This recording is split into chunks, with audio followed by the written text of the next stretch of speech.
رحم اللہ من یقرأ سورة الفاتحہ.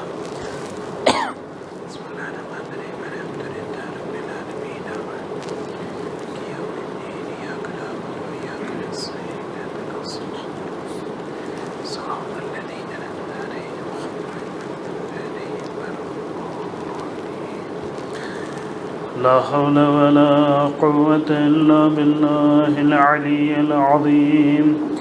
أعوذ بالله من الشيطان الرجيم. بسم الله الرحمن الرحيم.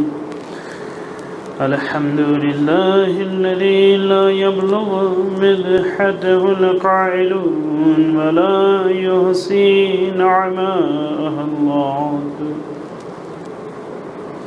ولا يؤدي حقه المجتهدون الذي لا يدركه بعد الهمم ولا يناله غوص فضا الذي ليس لصفته حد محدود ولا نعت موجود ولا وقت معدود ولا أجل ممدود.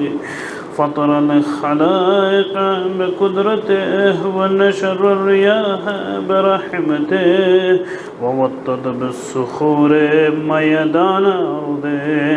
ثم الصلاة والسلام والتحية والإكرام على أشرف الأنبياء والمرسلين مولانا وسيدنا حبيب قلوبنا وطبيب نفوسنا وشفيع ذنوبنا أبي القاسم المصطفى محمد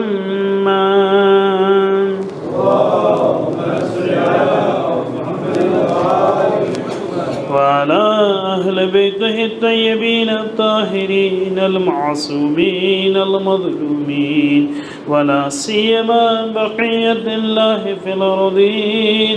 أرواحنا وأرواح العالمين لتراب مقدمه الفداء. أما بعد، فقد قال مولانا أمير المؤمنين علي بن أبي طالب عليه الصلاة والسلام: ألا إن لكل مأموم إماما يقتدي به ويصطدي بنور علمه.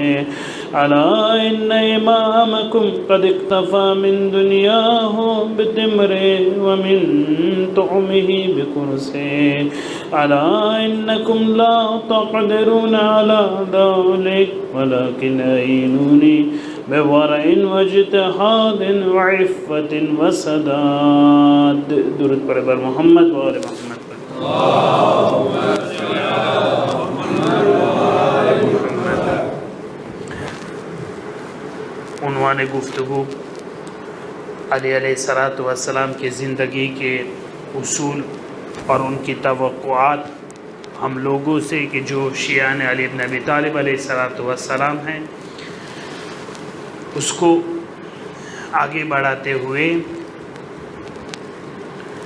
آج مجھے جو اصل زندگی امیر المؤمنین علیہ السلام کے بارے میں جو گفتگو کرنی ہے وہ دنیا کی عبودیت اور بندگی سے فرار ہے. علیہ السلام کی زندگی کا ایک اصول یہ ہے کہ آپ حضرت دنیا کی بندگی سے فرار کیا کرتے تھے. نہج البلاغہ میں بہت ساری جگہ پہ دنیا کے بارے میں، دنیا کی ماہیت کے بارے میں، دنیا کی حقیقت کے بارے میں علی علیہ السلام نے بہت سارے خطبوں میں، لیٹرز میں اور کلمۃ الکسار میں گفتگو کی ہے. ایک اجمالی ہمارے ذہن میں خاکہ آ جائے کہ علی علیہ السلام نے دنیا کے بارے میں نہج البلاغہ میں کیا کہا ہے، اس کے بعد میں انشاءاللہ تعالی آپ کی خدمت میں وضاحت کروں گا کہ علی علیہ الصلوۃ والسلام کی زندگی کا یہ اصل کہ یہ ہے کہ علی علیہ الصلوۃ والسلام دنیا کی عبودیت اور بندگی سے فرار کرتے تھے اور دور بھاگتے تھے، یہ اصل کا مطلب کیا ہے؟ جیسے کہ میں نے عرض کیا کہ سراسر نہج البلاغہ میں علی علیہ الصلوۃ والسلام نے دنیا کی بہت سی جگہوں پہ تشبیہ کی ہے، ایگزامپلس دی ہے، کمپیریزن کیا ہے۔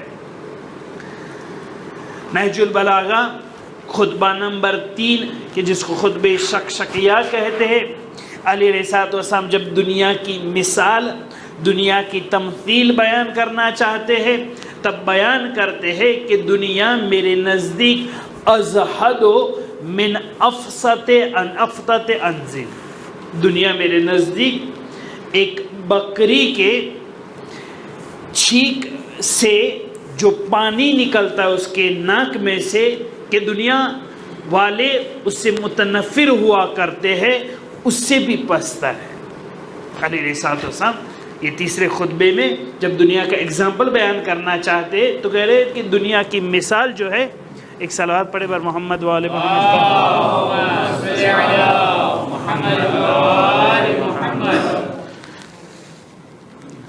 انشاءاللہ آپ لوگوں کا ساتھ ہوگا تو سب ساتھ مل کے سنیں گے بآواز بلند، صلوات بر محمد و آل محمد۔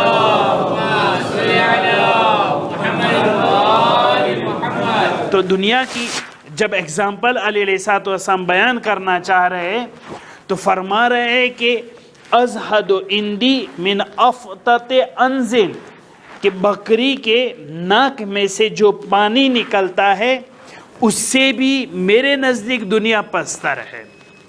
ایک صلوات پڑھے بر محمد و آل محمد۔ یہ پہلا اگزامپل جو ہمیں نہج البلاغہ میں مل رہا ہے، بکری کے ناک سے جو پانی نکلتا ہے اس سے ہر کوئی متنفر ہوتا ہے، انسان اس سے نفرت کرتا ہے، اشمئزاز ہوتا ہے انسان کو۔ علی علیہ الصلوۃ والسلام کہ دنیا میرے نزدیک جو اس سے بھی ہلکی اور پست ہے۔ نہج البلاغہ خطبہ نمبر 32 جب علی علیہ الصلوۃ والسلام دنیا کے بارے میں کمپیریزن کرنا چاہ رہے، یہ دوسرا اگزامپل دے رہا ہوں۔ خطبہ نمبر 32 میں علی علیہ السلام یہ فرما رہے ہیں، فَلْتَكُنِ الدُّنْيَا عِنْدَكُمْ، دنیا آپ لوگوں کی نگاہ میں اوہا پستر ہونی چاہیے، کس سے؟ من خطالت القرد وقراضت الجلب، کہ دنیا آپ کے نزدیک علی علیہ السلام کمپیریزن کر رہے ہیں کہ دنیا آپ لوگوں کے نزدیک ایسے ہونی چاہیے کہ جب درخت کو ہم کاٹ رہے، جو جنگل میں جاتے درخت کاٹتے تو ہمیں پتہ ہے کہ جب درخت کٹتا ہے تو جب کہاڑی اس کے اوپر مارتے ہیں تو تھوڑے تھوڑے پیسز کہ جو درخت کی سکن ہوتی، پوس ہوتی، وہ اڑ اڑ کے دور پڑتے ہیں۔ جب کاٹتے ہیں درخت کٹتا جاتا ہے، اس کے اوپر سے جو درخت کی پوس اور سکن ہوتی ہے وہ اڑ اڑ کر دور ہوتی جاتی، چھوٹے چھوٹے ٹکڑے ہوتے ہیں۔ کیا وہ شخص کہ جو لکڑی چاہتا ہے، جو درخت کی یہ لکڑی چاہتا ہے، کیا وہ جمع کرنا اور اکٹھے کرنے بیٹھے گا؟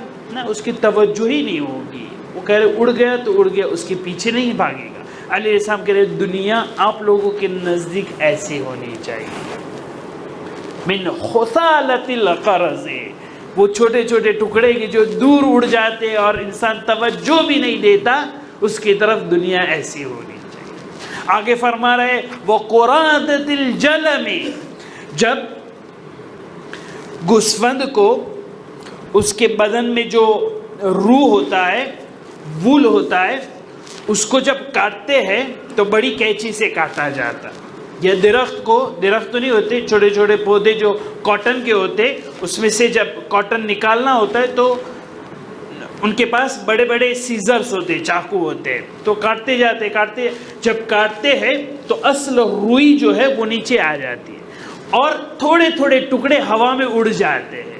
علی علیہ السلام فرما رہے دنیا آپ لوگوں کے نزدیک اس روئی جیسے ہونی چاہیے کہ جب کاٹتے ہیں تو چھوٹے چھوٹے ٹکڑے جو ہے وہ اڑ جاتے ہیں. انسان اس کی طرف کبھی توجہ بھی نہیں دیتا.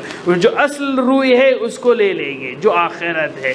جو ٹکڑے ہیں جو دور پھینکے جاتے ہیں اس کی طرف انسان توجہ بھی نہیں دیتا.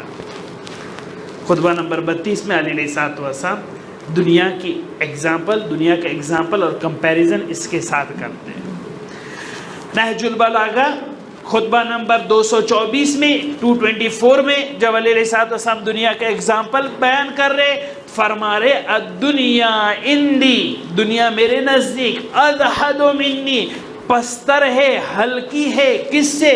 من ورقۃ فی فم جرادۃ تقزمها، ایک گراس ہاپر، ایک انسیکٹ ہوتا ہے، چھوٹا سا کیڑا، اس کے دہان میں جو چبانے والا لیف ہوتا ہے، پتا ہوتا ہے اور برگ ہوتا ہے، کہ جو چھوٹا سا انسیکٹ اس کو کھاتا ہے اور اس کو چباتا ہے، اس کی طرف انسان کی توجہ بھی نہیں ہوتی. علیہ السلام کہہ رہے کہ دنیا میرے نزدیک اس سے بھی پستر اور ہلکی ہے.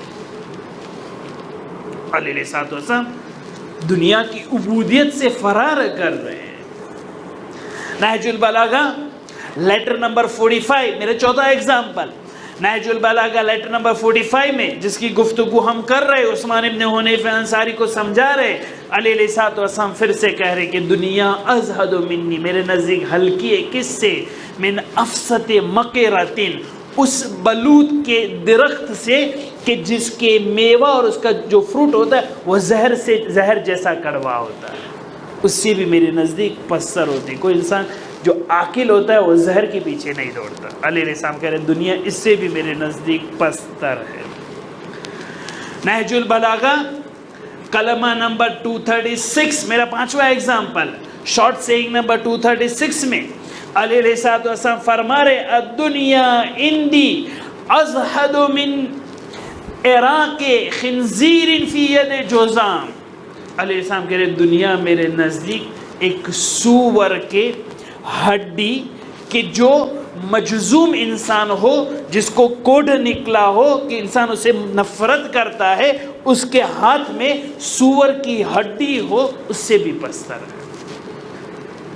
علیہ السلام دنیا کی ایسے تشبیہ کر رہے ہیں. میرا آخری ایگزامپل نہج البلاغہ کلمہ نمبر 456 میں فرما رہے الا حر یدعو هذه اللماذة لأهلها، کوئی انسان جوان مرد نہیں ہے اس دنیا میں کہ دنیا کو اس طریقے سے سمجھے. لماذا کس کو کہتے ہیں؟ جب ہم گوشت کھاتے ہیں تو کبھی کبھی گوشت کے ٹکڑے جو ہے وہ دانت میں پھنس جاتے ہیں. اگر گوشت کے ٹکڑے دانت میں پھنس جائے اور اگر میں زمین پہ رکھوں کوئی اس کو نہیں اٹھانے والا ہے. کیوں؟ کیونکہ انسان کو ہلکی چیز ہے، حقارت محسوس، عشم اعزاز محسوس ہوتا ہے. کسی کے منہ سے چبایا ہوا، کسی کے دانت میں سے نکلی ہوئی چیز کوئی کھانے کے لیے تیار نہیں. علیہ السلام کہہ رہے دنیا جو ہے وہ میرے نزدیک ایسی ہے. میں نے آپ کی خدمت میں 6 ایگزامپلس دیے، اور بھی نہج البلاغہ میں بہت ساری جگہ پہ دنیا کا ذکر آیا ہوگا. وقت کو مد نظر رکھتے ہوئے میں یہی پہ اکتفا کر رہا ہوں، گفتگو کو آگے بڑھا رہا ہوں کہ علیہ السلام دنیا کو ایسے ایگزامپل دے رہے تو دنیا کی حقیقت اور ماہیت ہم لوگوں کے لیے سمجھنی چاہیے، کیونکہ اس دنیا میں ہمارا سروکار ہے، صبح سے لے کر شام تک اس دنیا میں رہ رہے ہیں. علیہ الصلوۃ والسلام جب دنیا کو بیان کر رہے، میں اب ایگزامپل نہیں دینا چاہ رہا ہوں، جب علیہ الصلوۃ والسلام دنیا کو بیان کر رہے دنیا کی حقیقت کو، تو علیہ الصلوۃ والسلام فرما رہے لبئس المتجر ان تر الدنیا لنفسک ثمنا، کتنا برا بزنس کر رہے ہو، کتنی بری تجارت کر رہے ہو کہ دنیا کو اپنے نفس کے لیے تم قیمت سمجھ رہے ہو. خدا نے ایک قیمتی چیز ہمیں دی ہے جس کو ہم نفس کہتے ہیں. یہ نفس میں پوٹینشل ہے کہ نفس امارہ سے لوامہ تک، لوامہ سے ملہمہ تک، ملہمہ سے ناطقہ تک، ناطقہ سے متفکرہ تک، وہاں سے مطمئنہ تک، پھر راضیہ اور مرضیہ تک اس نفس کو پہنچا سکتے ہیں. اس نفس کی قیمت یہ ہے کہ نفس امارہ سے عروج پر لے جا کر نفس مطمئنہ راضی اور مرضیہ کے پروان چڑھا سکتے ہیں۔ علی علیہ السلام فرما رہے ایسے قیمتی نفس کو اس دنیا کو بیچ رہے ہو، بئس المتجر، بہت ہی برا بزنس اور تجارت ہے۔ میں میرے چھوٹے بھائیوں کے لیے یہ مثال دوں یا ایگزامپل دوں کہ اگر میرے پاس ایک کتاب ہو کہ جو میں کم سے لے کر آیا ہوں، اگر وہ مجھے بیچنی ہو تو میں کس کو بیچوں؟ میرے پاس ایک نہج البلاغہ ہے، بہت اچھی نہج البلاغہ، میں ایک بیچنا ہے، کس کو بیچوں؟ اگر میں ایک شیعہ مومن بھائی کو بیچوں تو مجھے اس نہج البلاغہ کے $10 ملنے والے۔ اگر میں ایک غیر مسلمان کو بیچوں کہ جس کو اس کی قیمت نہیں پتہ ہے، وہ کہہ رہے ہیں کہ مجھے یہ نہیں چاہیے، میرے کوئی کام کی نہیں ہے، اس کتاب کی کوئی قیمت ہی نہیں ہے، میں اگر انسسٹ کروں کہ اس کو خرید لو خرید لو خرید لو، کہہ رہے میں خریدوں گا مگر 10 سینٹ سے زیادہ نہیں دینے والا، $1 بھی مجھے نہیں دے گا، کیوں؟ کہہ رہے یہ تو کاغذ ہے اور کچھ نہیں ہے، وہ اس کی قیمت نہیں سمجھ رہا ہے۔ اب میں اگر عاقل ٹھہرا، اس شہر میں مجھے نہج البلاغہ کی کتاب بیچنی ہو تو میں کس کو بیچوں؟ آیا اس کو بیچوں جو مجھے زیادہ پیسے دینے والا ہے، یا اس کو بیچنے جاؤں کہ جو مجھے پیسے نہیں دینے والا ہے؟ عقل کا تقاضا یہ ہے کہ جہاں زیادہ پروفٹ ہو وہاں میں بیچوں گا۔ علیہ السلام فرما رہے کہ خدا نے تمہیں نفس جیسی قیمتی چیز دی ہے، اگر اس کی کوئی پرائز ہو دنیا میں تو دنیا اس کی پرائز نہیں بن سکتی۔ اگر تمہارے نفس کی کوئی قیمت ہو تو وہ بہشت ہے، وہ اللہ کی جنت ہے۔ کبھی بھی اس قیمتی نفس کو، اس دنیا کو مت بیچو، کیونکہ دنیا اس کی قیمت نہیں بن سکتی۔ اگر کوئی اس کی قیمت ہو تو وہ اللہ کی بہشت ہے۔ لبئس المتجر، بہت ہی بڑا نقصان والا تجارت، بہت ہی بڑا برا بزنس۔ کیا کہ انترا لنفسک بئس المتجر، انترا دنیا لنفسک ثمن، تم دنیا کو قیمت سمجھ رہے ہو، اس نفس کی دنیا قیمت نہیں بن سکتی، اس کی قیمت بہشت ہے۔ یہ ہوئی بات جو علی علیہ السلام نہج البلاغہ میں فرما رہے ہیں۔ آپ لوگ یہ سوچیں گے کہ آج مجلس میں سب کو دنیا کی مذمت کے بارے میں بیان ہو رہا ہے تو ہر کوئی یہی سوچے گا کہ مولانا 12 محرم کو ایران جانے والے ہیں تو سب کی ٹکٹ ساتھ میں کٹوا لے، دنیا سے چلے جائے، کیونکہ دنیا تو بہت بری جگہ ہے، دنیا کی ایگزامپل ہے۔ مولانا ایران میں رہتے، ہم لوگ بھی سب ساتھ میں ایران چلے جائیں، کیونکہ دنیا سے فرار کرنا پڑے گا، دنیا سے محبت نہیں رکھنی پڑے گی، کیونکہ دنیا ایسی چیز ہے جو علیہ السلام بیان کر رہے ہیں۔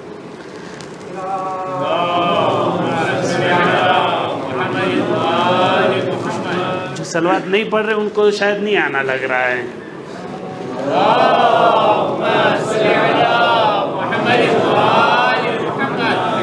نہ میں آپ لوگوں کو لے جانے والا ہوں ساتھ میں، نہ میں آپ لوگوں کو تشویق کروں گا کہ یہ کام کریں، بلکہ میرے کہنے کا مطلب اور مقصد کچھ الگ ہے۔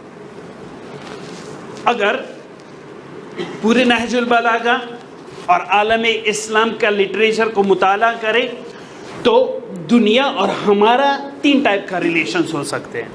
میرا اور میں جس دنیا میں رہ رہا ہوں 3 ٹائپ کے الگ الگ ریلیشنز قابل تصور، قابل فہم۔ بعضی لوگ 3 اوپینین میں بیان کرنا چاہ رہا ہوں۔ بعضی لوگ اس دنیا کو جب ریلیشن کرتے ہیں تو یوں سمجھتے ہیں کہ میں اس دنیا میں آیا ہوں، دنیا میں نہیں رہنا چاہیے، دنیا سے بھاگ جانا چاہیے۔ کہاں رہنا چاہیے؟ پہاڑوں پر۔ کہاں رہنا چاہیے؟ جنگل میں۔ کہاں رہنا چاہیے؟ لوگوں سے کوسوں دور، کیونکہ دنیا پلید جگہ ہے، دنیا اچھی جگہ نہیں ہے۔ بھاگ جائے، اس جگہ جائے جہاں گناہ کا کوئی تصور نہ ہوتا ہو۔ ایک اوپینین۔ بعضی لوگ اس دنیا میں رہ کر یہ سوچتے ہیں، انڈیا کے جو مرتاز لوگ ہوتے ہیں، بعضی جو دنیا سے سنیاسی اختیار کرتے ہیں، دنیا سے دور چلے جاتے ہیں۔ کیوں؟ کیونکہ وہ لوگ سوچتے ہیں کہ دنیا بری جگہ ہے۔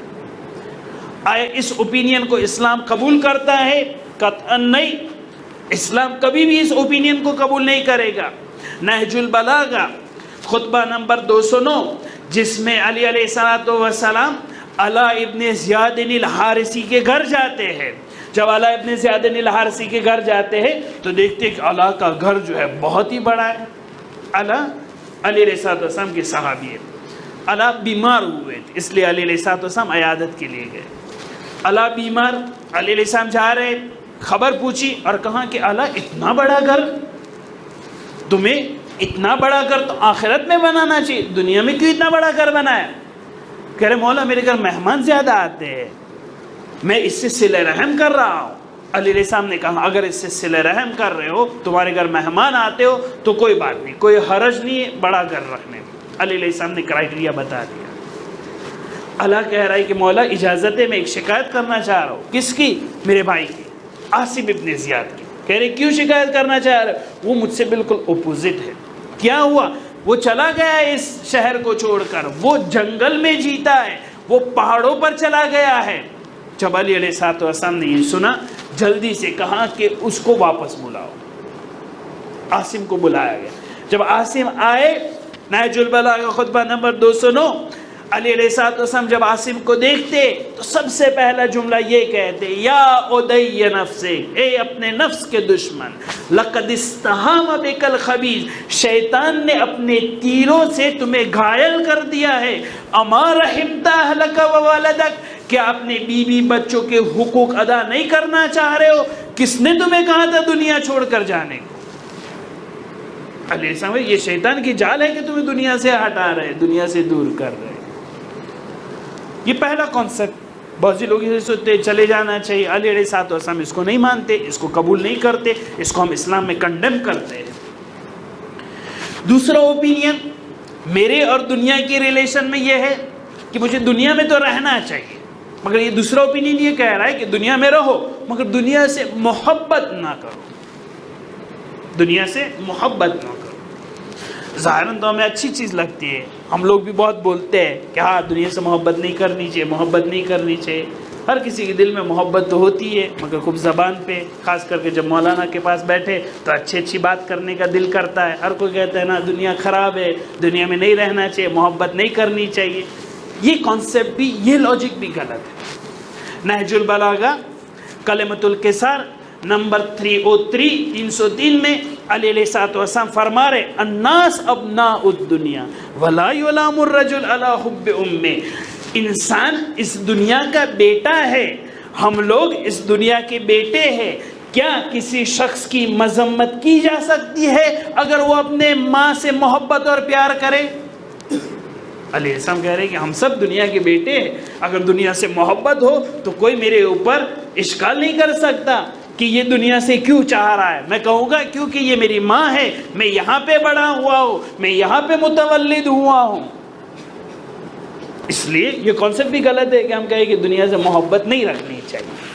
پہلا کانسیپٹ دنیا سے بھاگ جائے وہ غلط، دوسرا کانسیپٹ دنیا سے محبت نہ رکھے وہ بھی غلط، تیسرا کانسیپٹ دنیا میں رہے، دنیا سے محبت بھی رکھے ایک حد تک، مگر دنیا کے غلام مت بنے، دنیا کے عبد نہ بنے، دنیا کی عبودیت اختیار نہ کرے۔ اور یہ صحیح کانسیپٹ ہے۔ ہمیں دنیا میں رہنا بھی چاہیے، دنیا سے محبت بھی کرنی چاہیے، مگر دنیا کے غلام نہیں بننا چاہیے۔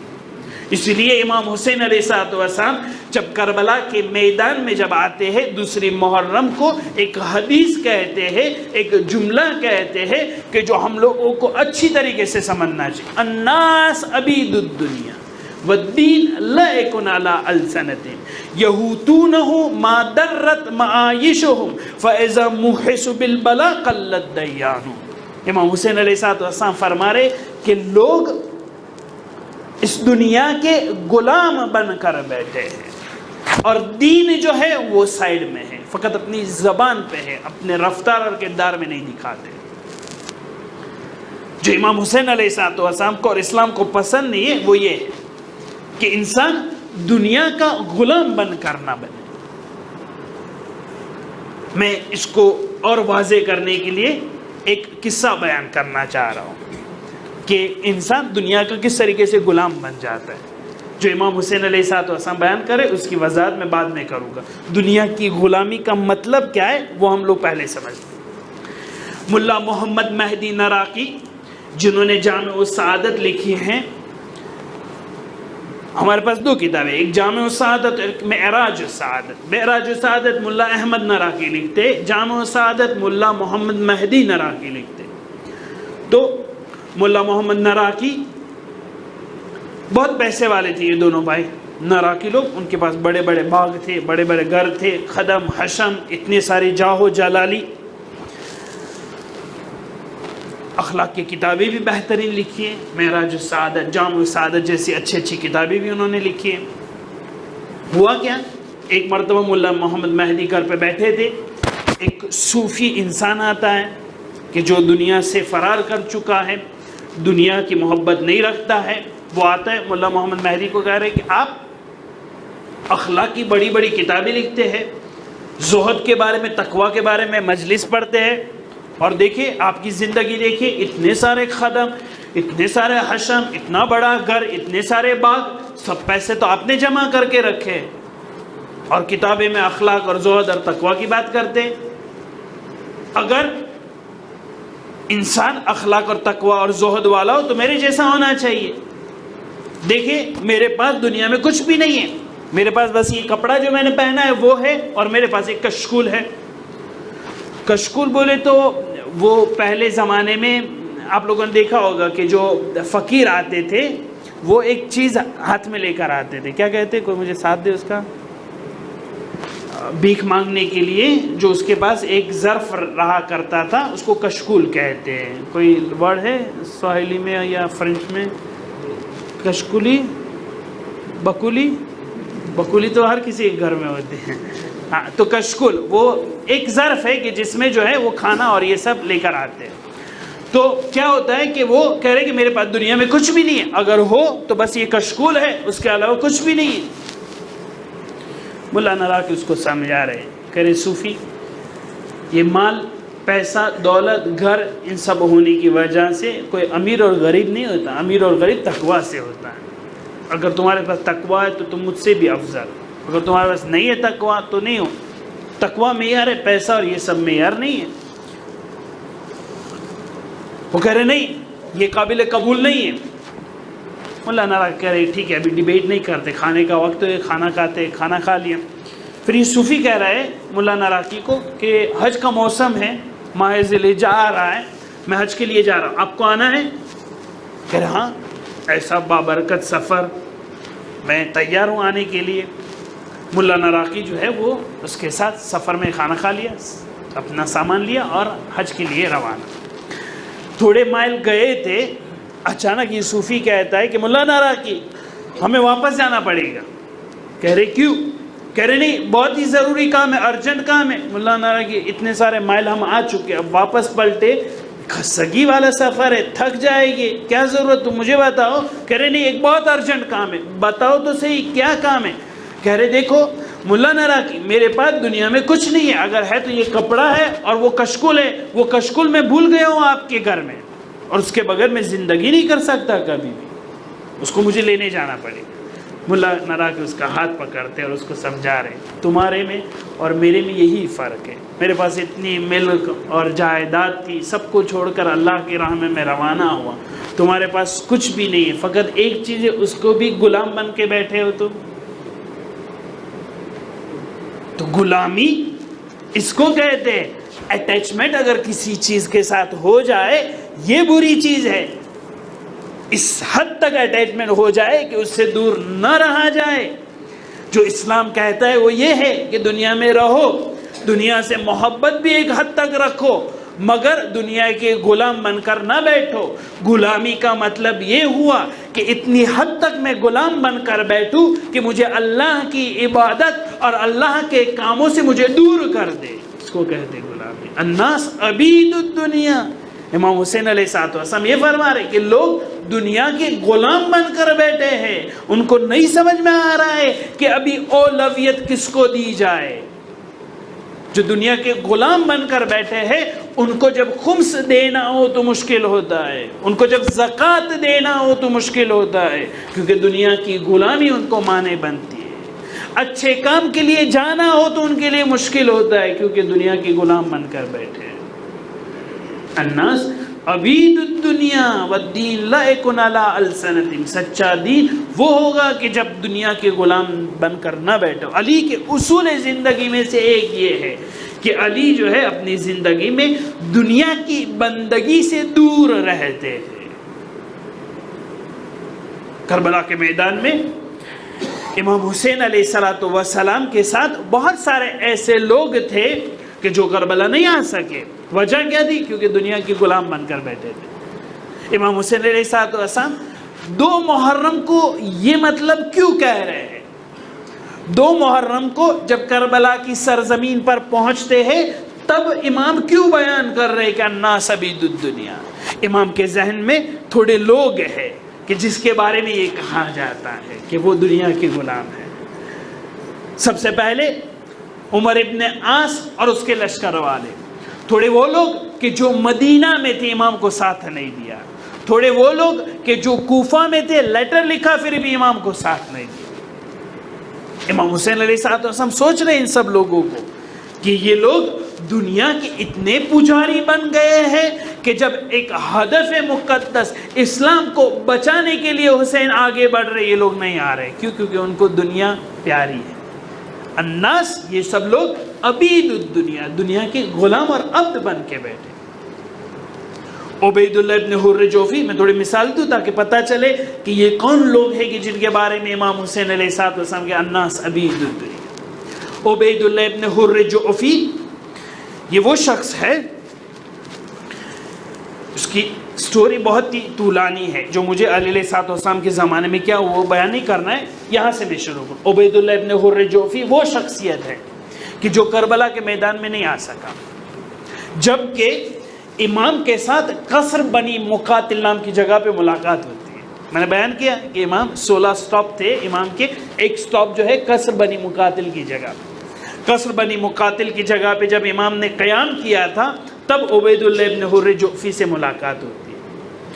جب عبید اللہ سے ملاقات ہوتی ہے، امام حسین علیہ السلام عبید اللہ کو بلاتے ہیں کہ عبید اللہ میں جا رہا ہوں کوفہ کی طرف، اگر قسمت نہ ہو تو دوسری جگہ پہ جانے والا ہوں، کربلا کی طرف، پتہ ہے کہ ہم لوگ سب شہید ہونے والے، کیا تمہیں ساتھ دینا ہے؟ امام دعوت دے رہے۔ عبید اللہ کہہ رہا ہے مولا میرے پاس ایک گھوڑا ہے جس کو ملحفہ کہتے ہیں، یہ گھوڑا ایسا ہے جس جنگ میں بھی میں اس گھوڑے کے ساتھ گیا وہاں مجھے کامیابی ملی ہے، وہ آپ کو میں دے رہا ہوں۔ میرے پاس ایک تلوار ہے، وہ شمشیر ایسی ہے کہ جس جنگ میں گیا ہوں اس سے مجھے کامیابی حاصل، یہ بھی میں آپ کو دے رہا ہوں۔ میں خود نہیں آ سکوں گا، آپ کو میں پیسے چاہیے، مال چاہیے، میں سب دینے کے لیے تیار ہوں، میں نہیں آ سکوں گا۔ امام حسین علیہ السلام کہہ رہے مجھے مال اور دولت نہیں چاہیے، مجھے تمہارا گھوڑا اور شمشیر نہیں چاہیے، مجھے تمہارا ساتھ چاہیے۔ عبید اللہ نہیں آتا ہے کربلا کے بعد۔ امام کی انویٹیشن دینے کے باوجود یہ شخص دنیا کے ساتھ اٹیچمنٹ ہے، دنیا کا غلام بن کر بیٹھا ہے۔ الناس عبید الدنیا، یہ لوگ دین کا نام لیتے ہیں مگر دین دار نہیں ہیں۔ یہ وہی شخص ہے کہ 13 محرم کو سب سے پہلے کسی نے زیارت کی ہو امام حسین علیہ السلام کی تو اس نے۔ جب امام سجاد علیہ السلام کو غسل و کفن اور یہ سب ختم ہوا، عبید اللہ ابن حر جوفی آئے کربلا میں اور انہوں نے زیارت کی۔ وہ زیارت کیسے قبول؟ کہ جب حسین کو ساتھ نہیں دیا۔ ایسے لوگ بھی تھے۔ ترمہ ابن عدی دوسرا وہ شخص ہے کہ جب امام کو ایک جگہ پہ ملاقات ہوتی ہے، ترمہ بہت ہی اچھا شخص ہے، اس کی ایمان میں ذرہ برابر کسی کو ڈاؤٹ نہیں ہے۔ امام کہتے ہیں میں کربلا کی طرف روانہ ہو رہا ہوں، ترمہ تم میرے ساتھ آؤ گے؟ کہ مولا میرے پاس ابھی اس جانور پہ آپ دیکھ رہے ہیں غلہ ہے، اناج ہے، اس کو میں کوفہ پہنچا دوں اور کوفے سے واپس آتا ہوں اور آپ کے ساتھ ملحق ہوتا ہوں۔ یہ شخص جاتا ہے ترمہ ابن عدی کوفے کی طرف، کوفہ میں سب چیز اپنے بیوی بچوں کو دے کر آتا ہے۔ اب جب آ رہا ہے 14 محرم کو پہنچ رہا ہے، امام وقت کو جب نصرت کی ضرورت ہو تب کل آج 2 گھنٹے بعد یہ سب معنی نہیں رکھتا۔ یہ شخص اس کی ایمان اور تقوی میں کسی کو شک نہیں تھا، اچھا تھا، دل اس کا صاف تھا، مگر بھول جو کر بیٹھا وہ یہ ہے کہ جب امام نے بلایا کہاں کہ میں تھوڑے دن بعد آ رہا ہوں. اس کو بیچارے کو نہیں پتا تھا کہ عاشورہ ہونے والی ہے, اس کو تھوڑی پتا تھا کہ امام حسین علیہ السلام جلدی شہید ہو جائے گی, مگر ٹائم کو صحیح وقت پہ صحیح ڈیسیشن نہیں لے سکا, اس کے لیے ایک پچھتانا پڑا اسے. ہرثمت ابن سلیم یہ تیسرا وہ شخص ہے کہ جو امام اس کو دعوت کر رہے مگر اس کو توفیق حاصل نہیں ہوئی آنے کی. ہرثمت ابن سلیم یہ وہی شخص ہے کہ جنگ صفین میں علی علیہ السلام کے ساتھ تھے, اور خود روایت نقل کرتا ہے جب امام حسین علیہ السلام کے ساتھ ملاقات ہوتی عزیب حجانت میں, جب ملاقات ہو گئی امام حسین علیہ السلام کہہ رہے کہ مجھے ایک پیغام ہے جو آپ کو دینا ہے. کہہ رہے کیا پیغام ہے؟ پیغام یہ ہے, ہرثمہ کہتا ہے صفین ختم ہو گئی, ہم لوگ کوفہ واپس پہنچ رہے تھے, اسی سرزمین پر کربلا نام کی جگہ پر ہم آئے, علی علیہ السلام نے سب کو کھڑا رکھا, کہاں کہ اس سرزمین پہ ایک حادثہ ہونے والا ہے. حادثہ علی علیہ السلام نقل کر رہے, ہرثمہ سن رہا ہے, ہرثمہ امام حسین علیہ السلام کو بیان کر رہے. ہرثمہ کہتا ہے سب لوگ ہم کھڑے تھے, علی بیان کر رہے تھے, علی رو رہے تھے, کہہ رہے تھے یہاں میرا حسین شہید ہونے والا ہے,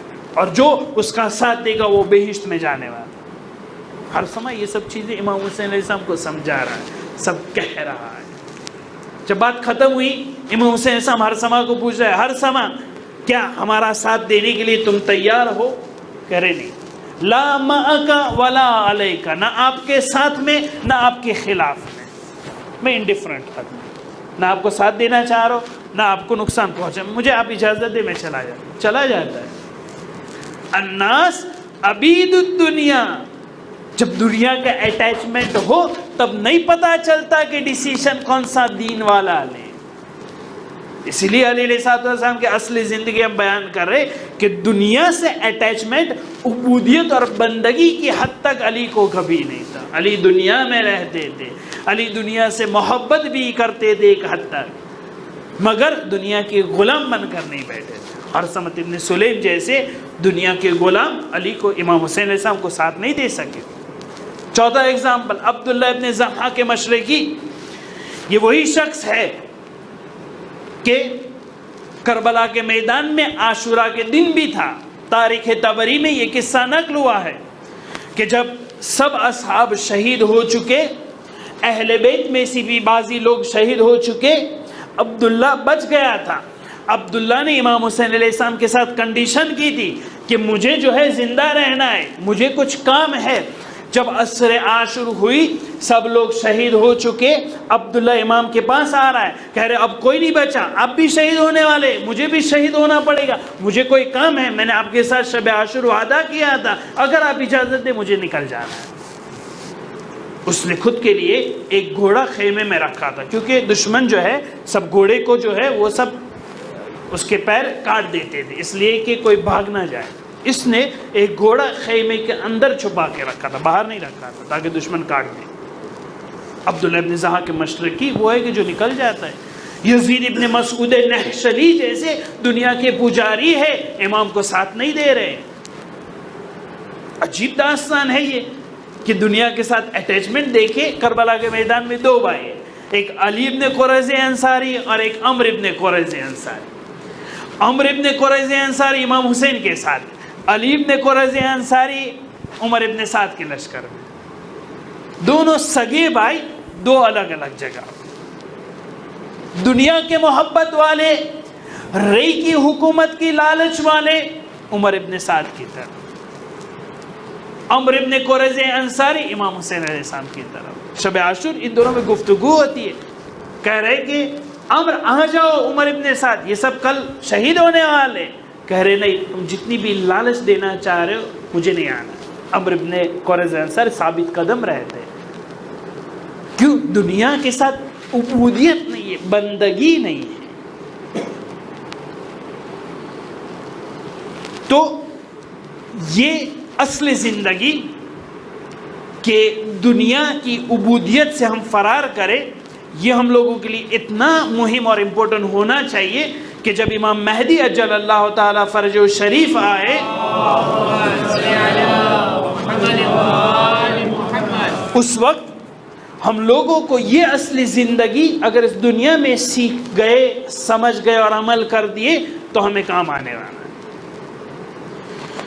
بغداد میں ایک دکاندار تھا، دنیا کی عبودیت جو ٹاپک ہے اس کو ہم سمجھ لیں، یہ آخری قصہ بیان کر کے آپ کی زحمت تمام۔ بغداد میں ایک دکان والا تھا کہ جو صابن، کافور، پاؤڈر، اس زمانے کی جو بھی چیز رہا کرتی تھی وہ بیچتا تھا۔ ایک شخص آتا ہے اس کے پاس خرید کرنے کے لیے، کہہ رہے تمہارے پاس کافور ہو تو مجھے خریدنا ہے۔ کہہ رہے نہیں، میرے پاس کافور نہیں ہے۔ نہیں، تمہارے پاس کافور ہے؟ کہہ رہے میں بولا میری دکان ہے، مجھے پتا ہے نہیں ہے اس میں کافور۔ کہہ رہے نہیں، فلاں جگہ پہ اس کونے میں دیکھو وہاں کافور پڑا ہے۔ اللہ اکبر، یہ جاتا ہے اس کونے میں دیکھتا ہے، کہہ رہے گارنٹی نہیں ہے، مجھے پتا ہے۔ کہہ رہے نہیں، جا کے دیکھو تو صحیح۔ دیکھتا ہے کافور ملتا ہے اس کو۔ کہہ رہے تمہیں کیسے پتا میری دکان میں کافور ہے؟ مجھے خود نہیں پتا تھا، تم سے پہلے بھی 1 مہینے سے لوگ آ رہے کافور خریدنے، میں سب کو منع کر رہا ہوں کہ نہیں یہ کافور نہیں میرے پاس، تمہیں کیسے پتا میرے پاس ہے؟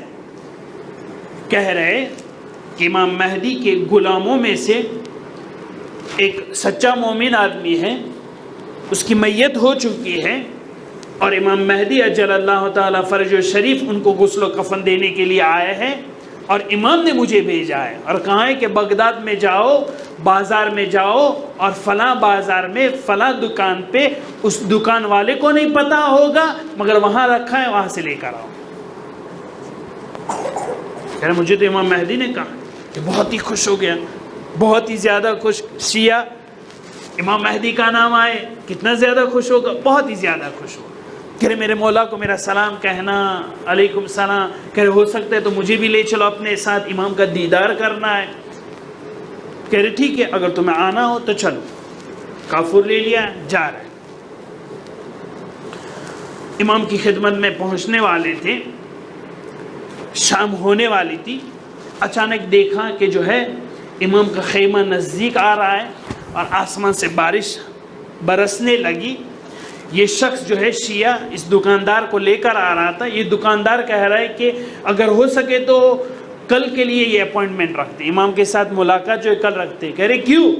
اس لیے کہ میری دکان کے اوپر چھت پہ میں نے سابو جو ہے وہ بنائے ہیں، وہ ابھی خشک نہیں ہوئے ہیں، کیونکہ یہ بارش آ رہی ہے، ایسا نہ ہو کہ میرے صابن بھیگ جائے۔ اگر میرے صابن بھیگ جائیں گے تو مجھے 1 اور مہینہ صبر کرنا پڑے گا۔ امام کو کہو کہ میں ان کے ساتھ کل ملاقات کے لیے آؤں گا، آج مجھے صابن کے لیے جانا ہے۔ الناس عبید الدنیا والدین لائق علی السنۃ۔ اگر یزید ابن مسعود نہشلی، ترمہ ابن عدی، حرثمت ابن سلیم، اگر یہ لوگ امام حسین کو ساتھ نہ دے سکے، ایسا نہ ہو کہ امام مہدی آئے میرا حشر و نشر اس صابن فروش جیسا ہو کہ میں امام کو ہو کہ میں کل آنے والا ہوں۔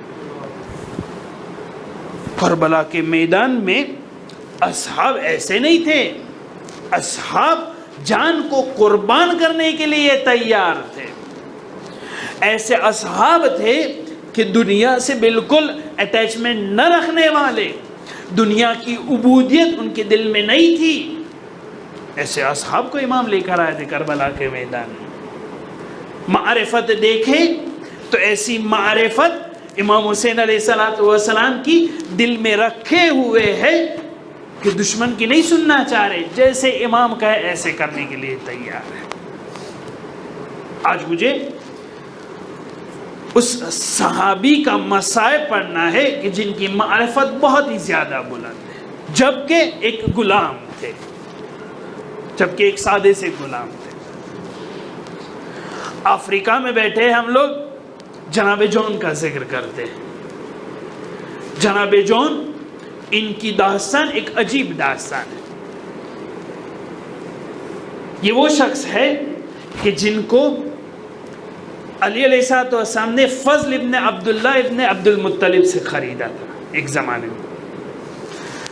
جو ان کو جب خرید لیتے ہیں علی علیہ السلام کے ساتھ ہی رہے۔ جب جناب ابو ذر ربضہ جا رہے تھے اس سے پہلے ہی علی علیہ السلام نے یہ گفٹ کر دیے تھے اس غلام کو جناب ابو ذر کو. جناب ابو ذر کے ساتھ یہ جون تھے ربضہ میں جہاں پہ ان کو تبعید کیا گیا تھا. جب جناب ابو ذر کی وفات ہوئی تب امام حسن علیہ السلام اور امام حسین علیہ السلام کو ساتھ دیا. یہ غلام اتنا بامعرفت امام علی علیہ السلام کے ساتھ، جناب ابو ذر کے ساتھ، امام حسن کے ساتھ، امام حسین علیہ السلام کے ساتھ. کربلا کے میدان میں 10 ایسے غلام تھے کہ جو شہید ہو چکے تھے، اور بعضی غلام تھے کہ جو شہید نہیں ہوئے، اور وہی لوگ ہمیں روایت بیان کر رہے ہیں. یہ جو میں نے ذکر عبداللہ ابن ضحاک مشرقی کہ جو آخری دن چلا گیا، بہت ساری کربلا کی روایت جو ہے وہ ان سے ہے، کیونکہ انہوں نے دیکھا ہے سب حادثہ. بعضی لوگ سوال کرتے ہیں کہ کربلا کی روایت ہم تک کیسے پہنچی. حالانکہ یہ میرا گفتگو نہیں ہے، ابھی ٹائم نہیں کہ وہ سب ہم بیان کریں. عبداللہ ابن ضحاک مشرقی بیان کرتے بعضی روایت غلام بیان کرتے ہیں کہ جو کربلا کے میدان میں تھے. تو ان 10 غلاموں میں سے جناب جون بھی ایک تھے. جناب جون یہ ایسی واحد شخصیت ہے کربلا کے میدان میں کہ جب شہید ہو رہے تھے تب امام حسین کو نہیں پکارا. ہر صحابی جب شہید عرض ادب کے لیے، احترام کے لیے سلام کرتا تھا، کیونکہ غلام ہے، غلام کو عادت ہو چکی ہے کہ مولا کو کبھی کسی کام کے لیے نہ بلائے. آخری وقت مرنے کے لیے، شہادت کے وقت امام کو نہیں بلا رہے. مگر یہ مولا کی معرفت دیکھے کہ جب دیکھا کہ جون دکھائی نہیں دے رہے، سلام بھی نہیں کیا، آخری امام حسین علیہ السلام دوڑتے ہوئے مقتل کی طرف روانہ. جون ایک واحد شخصیت ہے کہ امام حسین علیہ السلام غلاموں میں سے کہ امام حسین علیہ السلام اپنا گال جو ہے ان کے گال پر رکھ دیتے. اسلم ترکی یا جناب جون، ان دونوں کی روایت میں ملتا ہے کہ امام حسین علیہ السلام نے وضع خدہ علی خدہ، اپنے گال کو ان کے گال پر رکھ دیا. امام حسین کتنی معرفت، مولا کی معرفت دیکھے. اللہ کے سچے عبد امام حسین علیہ السلام اس غلام کے ساتھ کس اچھی طریقے سے برخورد کرتے، اور جون کی معرفت دیکھے کہ امام کو نہیں بلا رہے. جون ان کا کوئی حسب نسب نہیں تھا، ایک غلام تھے. ہر کوئی جو کربلا میں رہتا تھا، کوفے والے تھے، ہر کوئی بڑے بڑے قبیلے سے تھے، بڑے بڑے خاندان سے تھے. ہر کوئی کہتا تھا میں اس خاندان سے ہوں، میں اس قبیلے سے ہوں. رجس پڑھنے کے وقت سب رجس پڑھتے تھے، اپنے خاندان اور قبیلے کے نام لیتے تھے. مگر جون کس کا نام لے؟ جون کے پاس کوئی قبیلہ نہیں ہے، جون کے اپنے حسب نسب کا نام نہیں پتا، کیونکہ جون پہلے سے غلام رہے ہیں.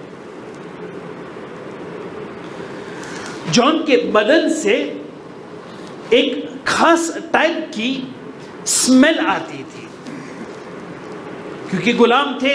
جب پسینہ آتا تھا تو ان کے بدن سے ایک سمیل آتی تھی.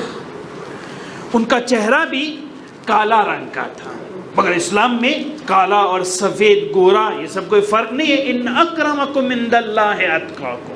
ایک غلام کی حیثیت اتنی زیادہ ہے خداوند متعال کے مقام میں کہ پوری دنیا آج جون کو یاد کرتی ہے. ان کا چہرہ کالا، ان کا حسب نسب ان کو نہیں پتا ہے، ان کے بدن میں اسمیل آ رہی ہے. یہ سب ہم لوگوں کو پتا ہے، یہ جون کو بھی پتا ہے. جب جون آتے امام حسین علیہ السلام کے پاس عاشور کے دن تو کہہ رہے کہ مولا مجھے بھی مرنے کی اجازت چاہیے. ارے غلاموں پر کربلا کے میدان میں جہاد نہیں تھا، غلاموں پر جہاد ساکت ہوتا ہے. مگر جون کی معرفت یہ ہے کہ جب مولا کو درگاہ اعلیٰ میں دیکھ رہے ہیں، جون سے صبر نہیں ہوا کرتا. امام حسین علیہ السلام کو بیان کرتے ہیں مولا مجھے بھی جنگ کی اجازت دے. کرتے امام حسین علیہ السلام منع کرتے ہیں، کہتے ہیں تم تو غلام ہو، غلاموں کا کام یہ ہوتا ہے کہ اہل حرم کا خیال رکھے، جون میں تمہیں اجازت نہیں دینے والا۔ اب جون کو پتا ہے کہ امام حسین سے کیسے اجازت لے، واپس آتا ہے اور کہتا ہے مولا مجھے اجازت اس لیے ہی نہیں دے رہے کیونکہ میرا رنگ کالا ہے، مجھے اس لیے اجازت نہیں دے رہے کیونکہ میرا حسب نسب نہیں پتا ہے، مجھے اس لیے اجازت نہیں دے رہے، میرے بدن سے اسمیل آ رہی ہے۔ اب یہ سننا تھا امام حسین بیان کرتے ہیں، ہائے رے جون، حسین پر ایسا وقت آیا کہ غلاموں سے وداعی لینی پڑ رہی ہے، جون میدان کی طرف روانہ ہو۔ جون با وفا غلام ہاں مقتل میں آتے ہیں، دشمنوں کے ساتھ جنگ کرتے ہیں، جنگ کرتے کرتے امام حسین دیکھ رہے خیمے سے جون دکھائی نہیں دے رہے، گھوڑے سے نیچے اترے، جون دکھائی نہیں دے رہے، مقتل کی طرف روانہ۔ اب جب امام حسین دیکھ رہے تو کیا دیکھ رہے کہ جون زمین پر گرے ہوئے، بدن لوہے خون سے بھرا پڑا، وَدَا خَدَّهُ عَلَى خَدِّهِ، اپنے گال کو جون کے گال پر رکھ دیا، دو ہاتھ بلند کیے، اللہم بید وجہا، خدایا اس کے چہرے کو سفید نورانی کر دے، وطیب ریحا، اس کی خوش بدن سے خوشبو آنا شروع ہو جائے، وحشرہما محمد وآل محمد، خدا اس کو محمد و آل محمد کا قبیلہ اور خانوادہ عطا کر دے۔ بس امام نے دعا کی۔ امام باقر علیہ السلام فرماتے ہیں کہ جب بنی اسد والے کفن پہنانے کے لیے آ رہے تھے، جب بنی اسد والے شہداء کو ڈھونڈ رہے تھے، جب جون کی قبر پر آئے، جون کے جنازے پر آئے تو کیا دیکھا؟ امام باقر فرما رہے کہ دیکھا کہ چہرہ پورا نورانی۔ امام دعا کے لیے ہاتھ بلند کر رہے، خدایا ان کو محمد اور آل محمد کے ساتھ محشور فرما۔ ماتم حسین۔